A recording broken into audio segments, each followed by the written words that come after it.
Any feedback po sa first batch natin ng ating Coach Midge Live?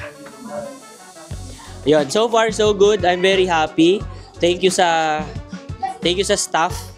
Number 1 na tumulong. Andiyan si Melvin, si Kyla, si Yula, and of course yung dalawang staff namin sa Davao na si Chris tsaka si Noel. Hindi man namin sila nakasama, hopefully makasama namin. So, very happy na naging successful yung event. Marami akong na-share na knowledge. So, if you're a freelancer or some business owner na you want to learn how to use Meta Ads, how to use Go High Level, and kailangan mo ng hands-on training, this face-to-face workshop is, I think, the best bang for your buck, di ba? Pinakasulit, sobrang dahil matututunan. Plus, ito, kung papakita mo yung community natin, yan, nagne-network sila eh. They're networking with each other. So, this is a good networking opportunity din for you to network with fellow business owners. So, yan, nakita nyo, saya-saya nila, di ba? Yan. Tapos ito pa, hindi boring. So, naghahanap kayo ng training na ganyan, face-to-face workshop, Coach Midge Live.